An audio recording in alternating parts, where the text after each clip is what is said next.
And that includes my mother-in-law, my mother, my friends, my sisters-in-law, all of them. Those are the women I'm talking about. Without them, I don't think I'll be what I am today. In the last 6 years, I've become somebody, and that's because of them. I'm very proud to say this, but I'm also very scared to say this, that that's 90% of my life.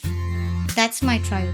And like that, I feel like there is so much empathy when mothers become friends, because somewhere, some thread kind of connect. I want to say in a slightly negative way, to mother-in-laws becoming a part of your tribe, to being somebody you can fall back on. I think that's a beautiful journey. I think that's because our generations have stopped watching television serials. Because the expectations they have at an ideal mother-in-law and ideal daughter-in-law had a huge influence on what was showed in serials. Then I understood friendship is not about age.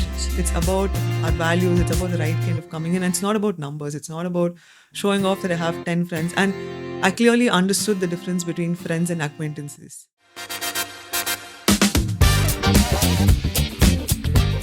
How has friendship changed for you from when you were before being a mom to now? Has it changed? Has the dynamic changed? For me, I feel like I reconnected with a lot of my friends from school and college after we had children. Like, we were out of touch for a long time, and I found my closest friends either during my pregnancies or after I've had a child. Like, I have about 4 extremely close friends. One of them is sitting right here.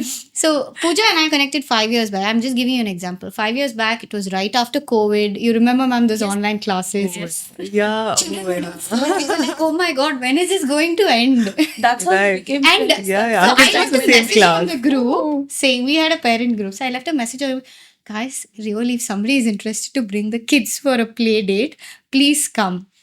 Exactly 5 people messaged, and those 5 people are pretty close. I mean, we know each other's family. We over the next year we became pretty close in that sense, and some friendships out of that stood out really beautifully well. And like that, I feel like there is so much empathy when mothers become friends, because somewhere, some thread kind of connects. You're sailing the same boat, Yeah. basically, right? Exactly. You're sailing a very, very similar boat.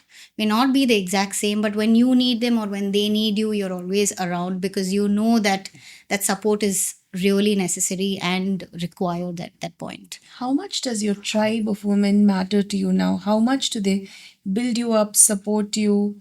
What do you have to say about your I'm very friendships? proud to say this, but I'm also very scared to say this, that that's 90% of my life. That's my tribe. My tribe is 90%, because they determine the way I look at myself. I don't know if I should be doing that, but I feel proud to be doing that also, because without them, I don't think I'll be what I am today. In the last 6 years, I've become somebody, and that's because of them. I will just openly tell you, it's because of them.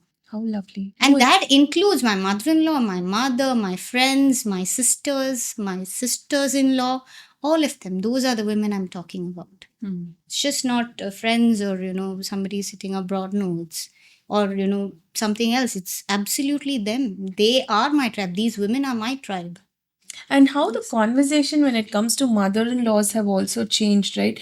From, especially in an Indian society, a few decades ago, when they were only seen as, I want to say in a slightly negative way, to mother-in-laws becoming a part of your tribe, to being somebody you can fall back on. I think that's a beautiful journey. I think that's because our generations have stopped watching television serials. Yeah. Indian That's television very serials. That's Yes. true.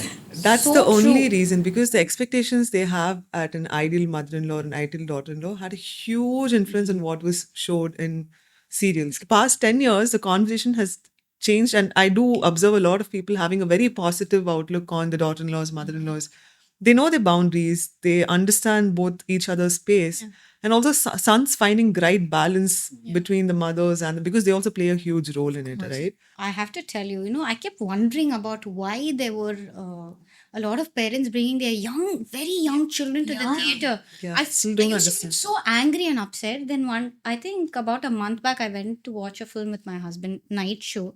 It's like, oh, maybe they don't have a place to leave the child. They want to come out. I felt so, that time I was sympathizing. I was like, I feel so bad that I have that comfort today of leaving my child, but they don't have a place to do. They don't have that choice. I realized that, and these kids they're screaming, they're wailing, and it's gore and horror in front of them Exactly. sometimes. These children are, but we all need that space You sometimes. need a break also, no, to go with the husband somewhere, eat popcorn. I Somewhere. still love going to the theater.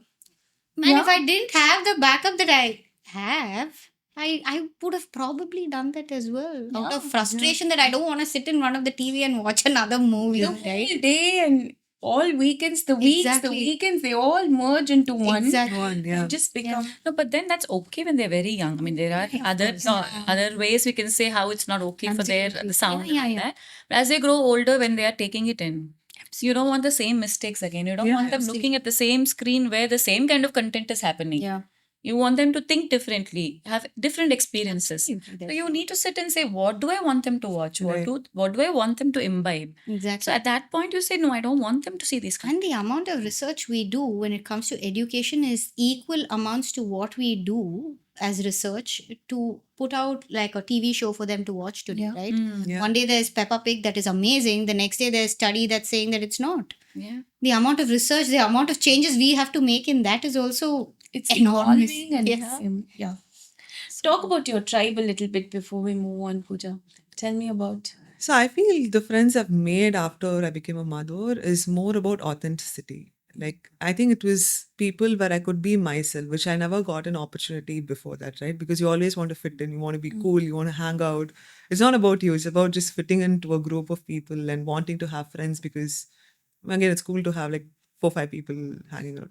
I think it's more about the values, it's more about understanding, like she said, understanding myself and being very authentic. Like because with the mothers, you can actually go talk about anything and everything, right? That's true. Whatever failures, whatever mistakes you've done, anything with the child, we can just be authentic. How many of us have like friends outside that is a big question mark. So I think that way I'm truly blessed. And I was very picky about the people I was becoming close with because I'm the youngest in all the group.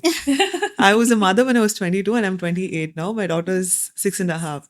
So it was then I understood friendship is not about age. It's about our values. It's about the right kind of coming in. And it's not about numbers. It's not about showing off that I have 10 friends. And I clearly understood the difference between friends and acquaintances.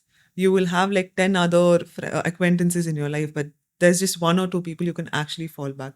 As simple as the conversation we were having, like I think 2 3 years ago I was falling into an extreme depression phase.